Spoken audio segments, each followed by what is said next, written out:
விடுதலை சிறுத்தைகள் கட்சி நாட்டோடைய சட்ட திட்டங்களுக்கு சவால் விடக்கூடியதாக இருக்குன்னு பார்த்தோம்னா, இது மனித குலத்திற்கே எதிரான கட்சியாக இருக்கும் போல. செங்கல்பட்டு மாவட்டம் திருப்போரூர் சட்டமன்ற தொகுதியுடைய சட்டமன்ற உறுப்பினர் பாலாஜி அவர்கள். இவர் விடுதலை சிறுத்தைகள் கட்சியுடைய சட்டமன்ற உறுப்பினர், கட்சியைச் சேர்ந்தவர். விடுதலை சிறுத்தைகள் கட்சியினுடைய துணை பொதுச் செயலாளர். இவர் தொகுதிக்கு உட்பட்ட பகுதியில ஹெலிகாப்டர் வாகனத்தை இயக்கி பயணிகளை மேலே பறக்கச் செய்து சென்னை போன்ற பெருநகரங்களை சுட்டிக்காட்டி ஒரு சுற்றுலா தலத்தை உருவாக்கி இருக்காரு ஒருத்தர். அவர்கிட்ட போய் தொடர்ச்சியா அவருடைய தொழிலை செய்ய விடாமல் தொடர்ச்சியா இடைஞ்சல் குடுத்துக்கிட்டே வராரு. எதுக்கு அப்படின்னு பார்த்தா இடைஞ்சல் குடுக்குறாருன்னா, எல்லாமே பார்த்தீங்கன்னா, பணம் வாங்குவதற்காக. முதல்லாம் விடுதலை சிறுத்தைகள் கட்சி பார்த்தீங்கன்னா, அடங்க மறு, அத்து மீறு, திமிரி எழு, திருப்பி அடின்னு ஒரு கொள்கை வச்சிருந்தாங்க. இப்ப பார்த்தீங்கன்னா, அத அப்படியே மாத்திருக்கானுங்க. தொழில் பண்றவன தேடு, அவன மிரட்டு, பணத்த பறி, வாரி சுருட்டு அப்படின்னு ஒரு கொள்கை வச்சிருப்பானுங்களா என்னன்னு தெரியல.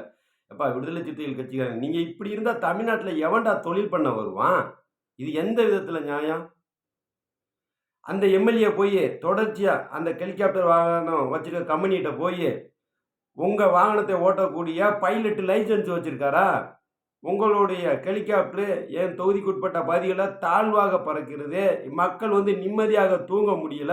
அதனால நீ ஹெலிகாப்டரை இயக்காத அப்படின்னு தொடர்ச்சியா அவருக்கு தொல்லைய குடுத்துக்கிட்டே இருந்திருக்காரு.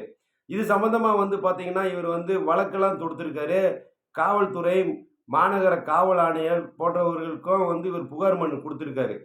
அதுக்கு அந்த சட்டமன்ற உறுப்பினர் எம்எல்ஏ என்ன பண்ணியிருக்காரு, நீ மற்ற கட்சிக்காரனுக்கெல்லாம் குடுக்குறீல, நீ தொழில துவங்கு. நீ மட்டும் தானே சம்பாதிக்கிற. எப்படி அவர் தொழில் துவங்குற அன்னைக்கு கூப்பிட போனதுக்கு அந்த ஆள் சொல்லியிருக்கான். நீ தொழில துவங்குனீன்னா நீ தானேய்யா சம்பாதிப்ப. எனக்கு அதனால என்ன லாபம்? அப்படின்னு அன்னைக்கே அவருடைய மனக்குறைவை சுட்டி காட்டியிருக்கிறாரு. இவனுங்கெல்லாம் மக்கள் நலத்துக்காக சட்டமன்ற உறுப்பினர் தேர்ந்தெடுத்து மக்கள் நல பணி செய்வாங்கன்னு நம்மலாம் நினைச்சுக்கிட்டு இருந்தோம்னா, இந்த மக்கள் தான் முட்டா பயல.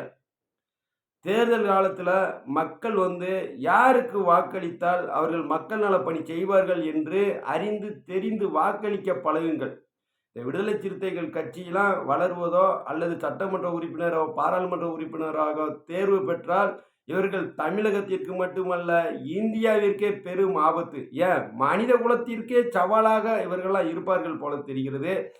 இந்த திருப்போரூர் சட்டமன்ற உறுப்பினர் விசிக கட்சியைச் சேர்ந்த இந்த நபரை தமிழக அரசு உடனடியாக கைது செய்ய வேண்டும்.